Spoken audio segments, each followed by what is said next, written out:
people, welcome and welcome back to XO Courtney XO, where it's all Courtney and it's all love. Y'all can tell by the title of this video, your girl is super excited because she is officially a licensed driver in the state of New York. And I feel like that's a big deal. I don't know why. I just feel like if you could drive to New York, then you solid. You know what I'm saying? Because it can definitely be challenging out here in these streets. But anyway, with that being said, I decided to make this video to share with you all my experiences and what to expect.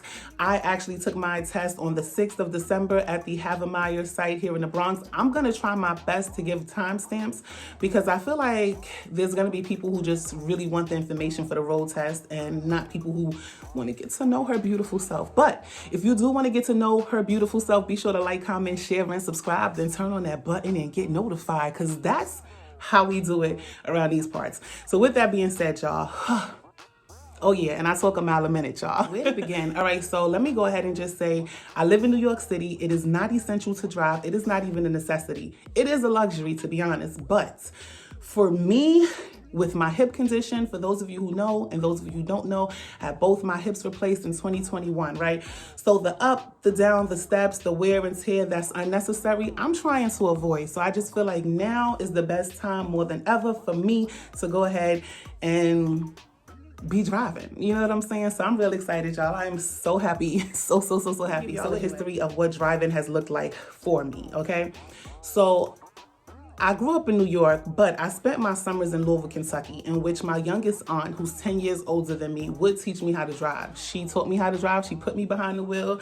I remember she had a burgundy Nissan Altima, but you couldn't tell your girl nothing until one time we was driving. My aunt was always so cool, y'all, just the coolest aunt. So she was like, oh, you want to drive by yourself? Come on, everybody, get out the car. So she got the kids, she got out the car. She had a lot of faith in me. It was an open lot. You kind of just followed the path, right? And I had done so well every time up until this one time. And I ran up on the curb. But see, what happened was, it was an open lot, you know, and usually with no people in the lot. And I just remember looking back, and my cousins and my sister and my aunt was rooting for me, like, okay, Courtney, woo, woo, right? And I'm driving, do that. Yeah, hey, y'all. And I looked to the front, and it was actually people there, and I didn't know how to not, because it was like they were standing in I remember this like it was yesterday, y'all. They were standing in like the bend, and I knew I had to bend, but I didn't know how to not bend and not hit them. I don't know why in my mind it didn't make sense so long as I stayed to the right, that they would be fine on the left. But your girl just ran that car up on the curb, bust out auntie's tire, and got a lesson on how to change a tire that day, because that's exactly what she did. Pulled out the spare in the trunk, got her little tools, did her thing, and I just gained so much more respect for her on that day, okay? But anyway, with that being said, low-key traumatized, but not enough to keep trying. So over the years, anytime any of my friends would allow me to drive their car, I did, okay? And then also, I took lessons in 2012. I think I might have mentioned that. If I didn't, I took lessons in 2012. However, I failed to commit in taking my road test, did the whole 5-hour class and everything, wasted my money. Not really, because I still feel like I took that information and what I learned to today as well. So anyway, with that being said, I had done that in 2012, and then fast forward to 2021. During the pandemic, I went ahead and took the written portion, the permit portion of the test online. And during the summer, I had already committed and told myself that I would take my driver's license, my road test, before 2024. That was something I knew I was going to do. I had already committed to it. And then God said, just in case. God said, just in case I was forgetting what I promised myself. He placed a driving school 5 blocks from my home. So when I noticed that, I was like, oh my goodness, there's no way I can't commit to myself and take my road test at this time. So something different that this driving school did is that they scheduled me immediately for my road test, to be honest. That didn't happen the first time around, and that could possibly be, damn, can't even talk. That could possibly be why I was so lackadaisical with it or whatever, but fast forward, I went into this small family business of beautiful faces, Thumbs Up Driving School. Shout out to Thumbs Up because they did a solid and looked out for you, girl. Not only did I pass my test, but also when I went in, I wasn't sure which package to sign up for, and I was going to sign up for the one with 5 classes or what have you, 5 lessons, and they had a promo they was running, but based off of my driving history, the mom was like, no, you'll be fine. Sign up for the 3 package one. Then after we got to communicating and she had realized that my birthday had just passed and it was the 31st and they had a special for the 31st, she ended up giving me a free lesson. So again, shout out to Thumbs Up Driving School. Go see them. They got you covered, right? So with that being said, I started my lessons with them and I had probably a total, I want to say, of 6 or 7 lessons altogether, honestly. And yeah, they scheduled my road test immediately. So when I took my first set of lessons, I had a road test scheduled for, I think, the 27th or the 29th of November, whichever one is a Wednesday, right? Or was a Wednesday. That was the first road test that I was scheduled to take. However, I did not keep that appointment because I just didn't feel prepared on the day that it came. I had a lesson like maybe 2 days prior, and then on the day of the lesson, the day of the test, I had one just the day before, and I was I wasn't confident. So I was like, you know what? I want to reschedule it. When we rescheduled it, they just rescheduled it for a week later, that following Wednesday. So that ended up being the 6th of December.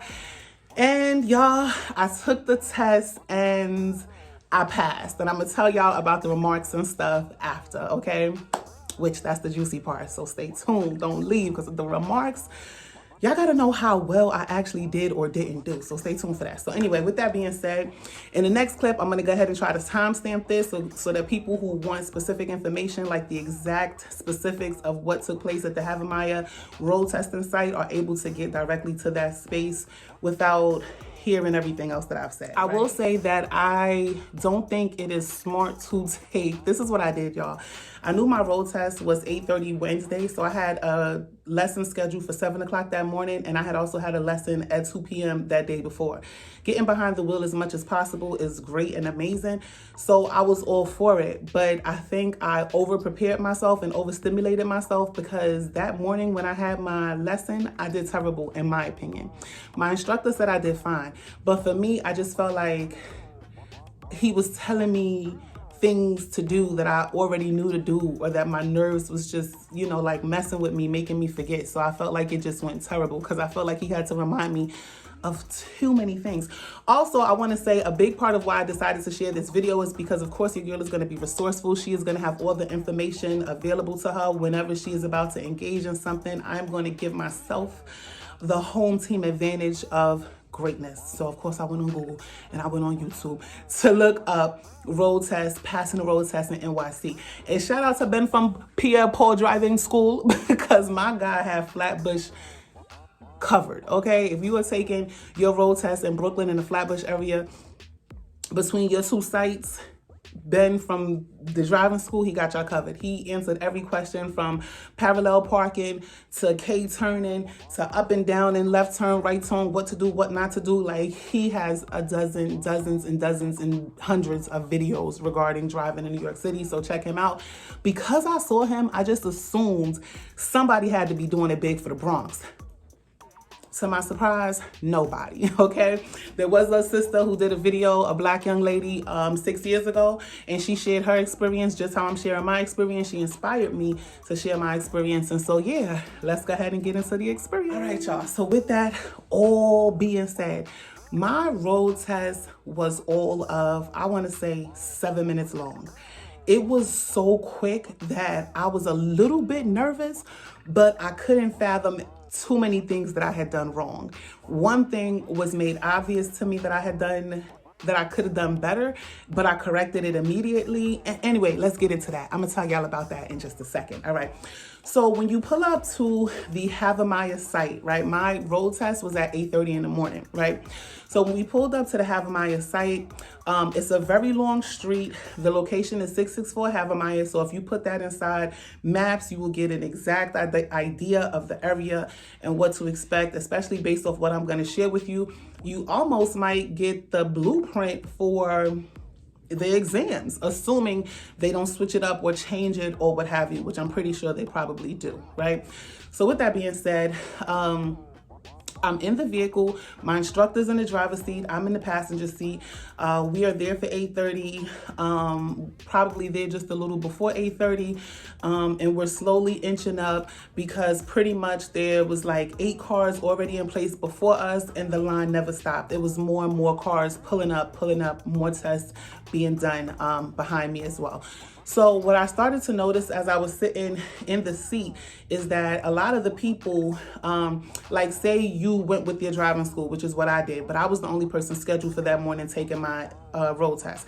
If there were other people scheduled to have their test probably at 9 or 9:30 or also for 8:30, I don't know how it works, but if there was other people scheduled from my driving school, then we would have probably all drove down together, and then you take your test one at a time, and the persons who are not testing at that time are standing across the street and waiting, right? So then my instructor explained to me that, because it was some schools that seemed like they had 4 or 5 people, so I'm like, well, 4 people, right? The most that the capacity of the vehicle, right? So I'm thinking to myself, Dag, so I gotta wait for everybody in that car to get done? And he's like, no, they'll usually take, 2 people and then the next person and then go back to them, 2 more, next person, something like that. So I was like, oh, okay, to kind of keep things flowing. So we got close enough up to where I could see one of the examiners. She was a black lady. She looked like she was ready to work that day. She showed up, she was doing her thing. Now, I had watched the video, like I said, of the young lady who shared her story, and she was talking about this bubbly, wonderful personality person. I'm looking for her, like, who's that person? Who's that person? But Sis's video was 6 years ago, and I didn't see that person. So the young lady who I did see, though, she didn't seem mean. She didn't seem annoyed or aggravated. She just seemed like she was there to work, right? So she had her pad, and she was in and out of them cars. She would get in, they would drive off, come back, get out, get in, drive off, come back, and she was just car after car after car after car. So my instructor starts to say he knows her, and he's like, yeah, she's really good, she's cool, that's this, that, and the third. Now, I was looking for some sort of connection or something, but for some reason, my energy was telling me that she wasn't gonna be my driver. I don't know, my examiner. I don't know how I knew that, but peep game. So as we're sitting there, it appears she pulls back in, and they have another person from their school, and so they get in, and she drives off with them. While she's driving off with them, as she pulls back up, he's like, okay, she's back, you ready? Like, get ready, like helping me to deal with my nerves. Look, I'm nervous, y'all, just thinking about it, honestly. So he's like, calm down, you're gonna be fine, you're gonna do great. In that moment, as the lady was getting ready to come to the car, another car pulled up, and it was like 4 people who hopped out of that car. They all had those black booklet sort of things with the papers and the sheets on them. And so he was like, oh, wait a minute, what's that? He was like, oh, you got another examiner. And so as no sooner than he said that, 2 women walked over to my car, to the car door, and they was like, they told the instructor, because he literally hopped up out the car at that point, and he told me before he hopped out the car, he was like, grab your certificate for the 5-hour course along with your ID to hand to her. So I was like, okay, cool. So he gets out and he goes around, and they immediately tell him to clear out the back seat, put everything in the trunk. So he go ahead and he put everything in the trunk, and I had 2 examiners, y'all. So at that point, I get out the car and I hand the young lady, my examiner, because it's 2 now, 2 women examiners. I hand the first one, who's getting in on the passenger side, the 5-hour certificate paper along with my ID. And I'm like, good morning, good morning. Once I seen I had 2 examiners, good morning to her, good morning to you too. How y'all doing? Y'all okay? That's good. So then I walk around the front of the vehicle, very important, walk around the front of your vehicle to get in the driver's seat. Once I got in the car, I'm fixing, my seat. I fix my mirrors. I put on my seatbelt, and I'm pretty much ready to go, but I am like nervous, right? And to me, I feel like it was a little obvious, because I felt like my hand was shaking a little tiny bit, and I felt like it could have became obvious to the examiner, because when she got in the car, she said, all right, I need you to identify, like she's filling out her paperwork as I'm doing what I'm doing on my side, like preparing to take the test. She's like, so I need you to give me your birthday and your first and last name. So I gave her my first and last name and my birthday. Then she was like, all right, hun, sign here. She gave me the little book, the thing or whatever. I signed, handed it back to her. She prepared herself, got her seatbelt and stuff on. The lady in the back, the other examiner, had her seatbelt and stuff on. And so she was like, you can go when you're ready. Now, this is when I said, this is very important, y'all. I don't know if this was a part of the exam, but hear me when I say, once you are behind that vehicle, that wheel, you are in control of that car. So one thing that I noticed, observation being key, is that the group of people who was waiting across the street, there was a supervisor from the DMV who was kind of like, you know, organizing things, like sending this person back, doing this, doing that, whatever. But she was in the street. And so now she's in the street and she's walking towards my vehicle that I'm in. And so I'm seeing her and she's like coming directly towards me, like with no stop. And so I'm like, and this is after sis told me to go when I'm ready. So I said, well, I think, yes, is that your supervisor? I think she's looking for your attention or something. She was like, right, she's in the street. So she like signaled or said something to her. And then the lady walked around to the back, well, to the car, and then they had words or whatever have you. And then at that point, I was ready to pull off, y'all. So of course I signaled, pulled off in the traffic. And at this point, I'm still on Havemyer, but I think I drove up maybe 4 blocks on Havemyer to like Virgil Place, right?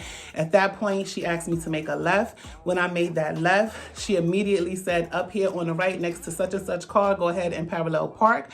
I was like, okay, cool. Now, as I'm doing the parallel park, right, my instructor had taught me to turn the steering wheel 3/4. Now, that's this driving instructor. The driving instructor I had in 2012 had taught me to turn my steering wheel one full turn when parallel parking. So that's, you know, I'm getting the 1 turn lesson, and now with this car and this instructor current is 3/4. The examiner, when she seen me do that, she didn't touch my wheel, but she looked and she said, keep going. And I was like, sure thing. And I already knew what she meant. I already knew what she wanted to see. So I went ahead and finished that turn to the right. And you know what I'm saying? Came to a full stop, let my behind ease on in, hit that left, pulled the rest of her in, put that thing in park, made sure that that was done, okay? But immediately after the parallel parking, she said, go ahead and K-turn. So now I hit the K-turn and I'm coming back to Havemyer, right? So far, if you are with me, if you are focused, if you're paying attention and you have to take your test on Havemyer, understand that I literally only pulled off, went up 4 or 5 blocks, made a left, went into the parallel parking, straight into the K-turn. Now I'm back on Havemyer. At that point, now it was just a series of right and lefts, right and lefts, right and lefts. So I think she had me take a right after maybe 2 streets and then like maybe another right. So I was like in between the blocks, but closer towards Castle Hill. So at some point I come out on Castle Hill. And I will say also, Castle Hill is very big. Castle Hill, going into Randall, going back to Havemyer, that was literally everything that I did next, essentially. Like just lefts and rights from Castle Hill to Randall to Havemyer.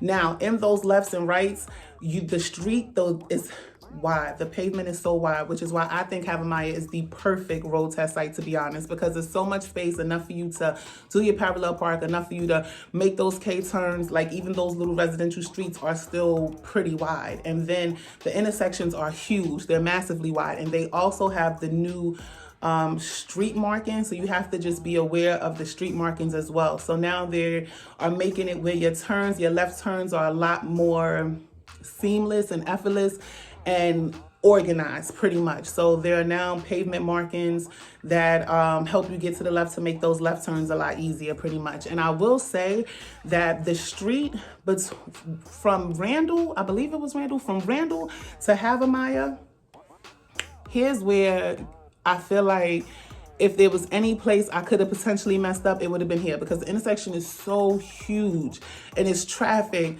like every direction, double lanes. It's crazy, y'all. 664 Havemyer. Put it inside your maps and look in the area, okay?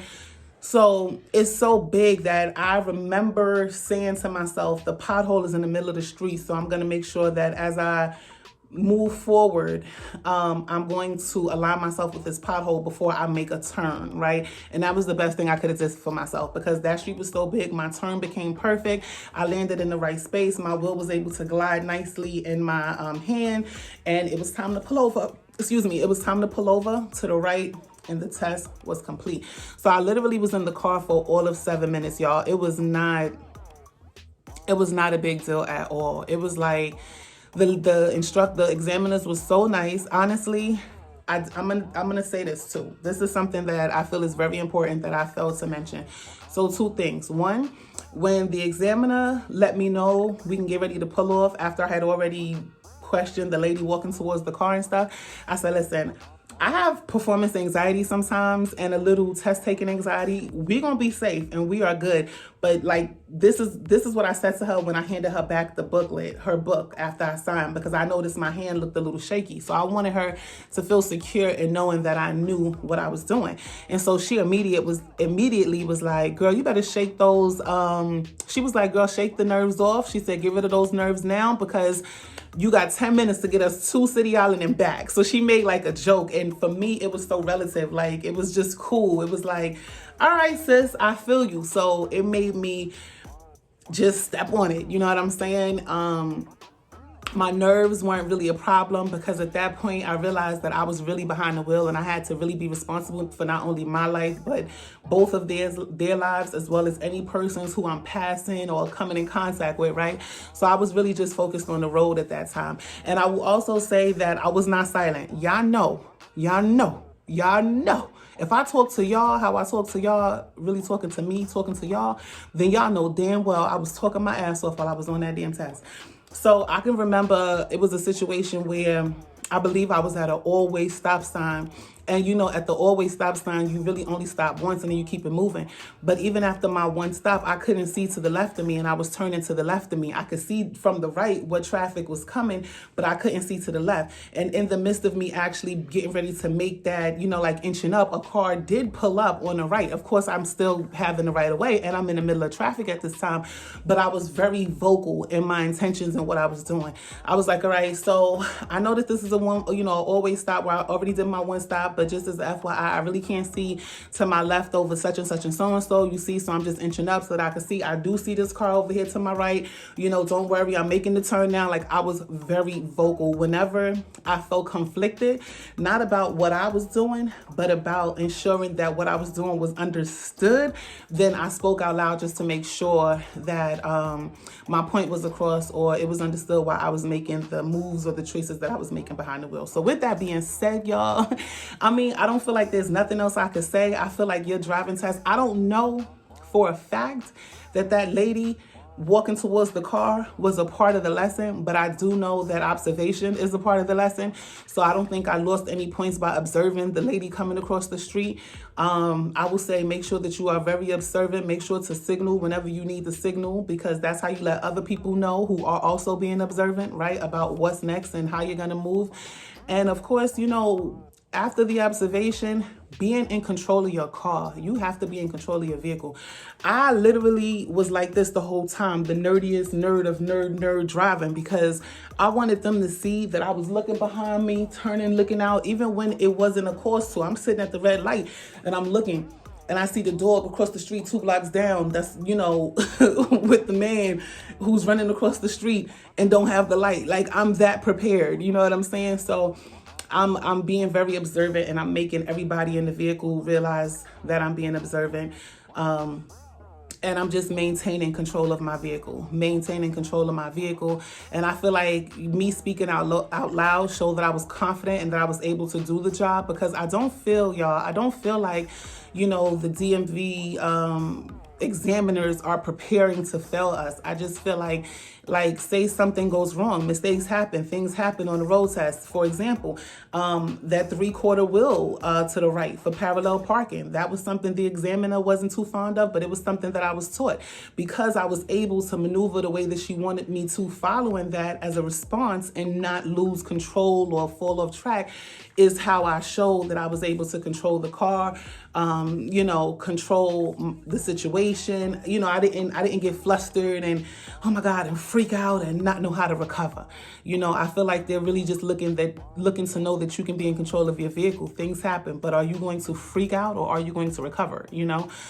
So yeah, with that being said, y'all, let me tell y'all my score on my road test, because you know your girl is that girl, right? So guess what? What y'all saying? Improper steering. What?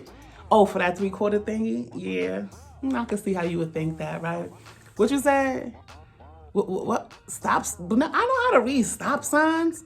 Oh, you think my pothole method didn't method? Nah, it did method. I got 0 points. 0 points taken off of my road test. 0 points taken off of my road test. 0 points taken off of my road test. So that just added to my feeling great, honestly, because I was like, Zach, all these years, I just put this thing off like if it was a big deal, and it really wasn't. And this was my first time actually taking the road test, so I'm real proud that I passed on my first try. Like, dirt off my shoulders. Nah, but if you are scheduled to take your road test and you have to take it at Havemyer and you are concerned or you're thinking that it's going to be problematic, I don't care where you take your road test at. I feel like all of the examiners are really just looking for you to be observant and in control of your vehicle and to signal, because now you're letting other people know who are observing, okay? So I think so long as you remain observant, remain in control of your vehicle, you're gonna be good. I think that one of the things that I made sure to overly do is also let me say this. When she first got in the car, the examiner, when she first started speaking to me after she verified my birthday and my name, she then let me know that she was going to be using hand gestures to let me know left and right. And I was like, oh my God. Girl, I ain't gonna be able to look at you and do this and do that and do this and do that. And I think she realized that early, because I was responsive, but I had to pay attention. Yeah, you seen just how I did that? That's what I had did. And then after that, she was giving me left, right, left, right, left, right. So I was grateful that she switched it up for me in that way. And yeah, other than that, I would just say if you have to take your road test to Havemyer, do not be intimidated. The street pavements, the street markings, they make everything so much easier, so much more visible. You are gonna have to likely go onto that pavement to the left, secure, to make your turns a little bit more secure, at least twice, both on Castle Hill as well as Randall, before you get back to Havemyer, where you're pulling in to conclude your road test. So with that being said, I wish you all good luck. It's not hard at all. Be confident. Be confident in yourself. Majority of the instructors that I saw on YouTube or who I have met in person, I feel like they all have the exact same recipe, and that is including observations, including signaling, making sure you are signaling, because that helps you observe, that helps others observe, being in control of your vehicle.